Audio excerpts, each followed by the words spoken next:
trial with Benji, obviously disappointing way, but I thought everyone thought that fight back, particularly there when Lockie Galvin's try could have beaten the game out, but the fight you showed in that second half would have been improved besides. Yeah, well, we talked about that all week. We don't get beaten on effort this week. Obviously off the back of last week, it was a tough one to take. I thought the boys showed up and we had our chances there at the end, but it wasn't to be. Round 11, our first bye, it's probably come at a real good time for us.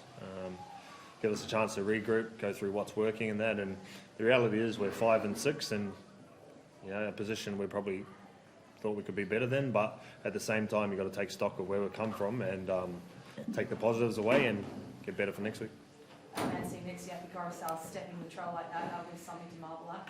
Yeah, that was probably one of the best individual performances I've seen at our club in terms of fight and getting us back in the game. That's what we love about him. He just keeps fighting, and he's a skipper for a reason. He does his job on and off the field, and tonight he was outstanding. It was that Lockie Galvin try, obviously, in the corner there, but talk about that effort that they had. They felt like they really started to get the momentum on top of the Bunnies, and it really felt like the game was changing. Is that where you go into next week and sort of build it and focus on that part of it? I will do like a full mid-season review. Obviously it's our first bye, so the boys are pretty banged up, putting a lot of effort into the start of our season, and that's the best start we've had to a season in a number of years. So we can't rest on that though. We've got to try and find ways to keep improving, but this bye is coming at a real good time for us to just catch our breath. Got some banged up guys that probably could do it for a week off and focus on next week or the week after. Terrell May and Royce Hunt, particularly in that period, were really strong. Terrell May, again, some really strong carries and leaders. Yeah, Terrell's he's outrageous what he can do in terms of minutes and on the field. And the longer the game went, I thought he got better today. So he's been big for us to obviously start the season, and a big part of the reason why we're out in the position we are. But yeah, we definitely got a lot of improvement in us. And tonight I thought we had our chances, and we just didn't get it. Happy sort of watching it, felt like you just took the game by the scruff of the neck there and felt like you had to sort of drag the team back into it. Was that part of your mindset to make sure you get a lot more involved, or? No, not at all. It was just the way the game was going.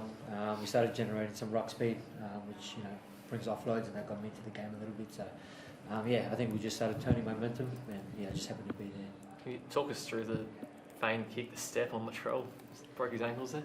Yeah, I don't even know what was going on either. I was just I thought chip and chase, and then I knew I wasn't quick enough to go get the ball back, so I just Benji, it looks like Mitch Moses, who picked a number 6 for New South Wales, and Jerome will miss out when that side's named.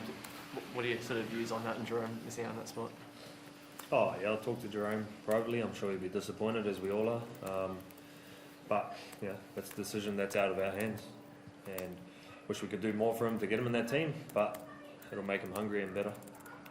What about Terrell, Benji? It seems like he might miss out as well. Stuff during the week about some comments on gaming. I don't even know what it was, to be honest. Your thoughts on that whole saga? Oh, mate, I can't control who gets selected and who doesn't. But all I can say for Terrell and his character and the way he's been with us has been outstanding. The way he leads on and off the field with our players, he's taken a lot of the young guys under his wing, and I've said this week after week, he's become a real leader in our team, and we love what he's doing for us, so that's all I can comment on. Happy, I know it's not an easy question to answer in the press conference after a game. Is that fire still burned for you for the New South Wales jersey? And do you feel like performances like tonight show that the chance comes, if something happens, then you're more than ready to step back into that arena? Yeah, of course. It's one of the best games to play, so I'm always hungry for it. But it is what it is. Whatever happens. Benji, after tomorrow, parents and board meeting to discuss whether or not Lockie should be allowed to leave at the end of the season. Do you have a view on this? Will you have a say before that meeting tomorrow? I do, but it's not one that I'm going to share. And that's up to whatever happens there. I'm not even going to comment on that, to be honest. It's not a distraction anymore. It's business as usual again. Do you expect to narrow that meeting with some clarity, though, Benj, on the way forward? I'm sure you'll find out, like you usually do. I hope so. All good. Thanks.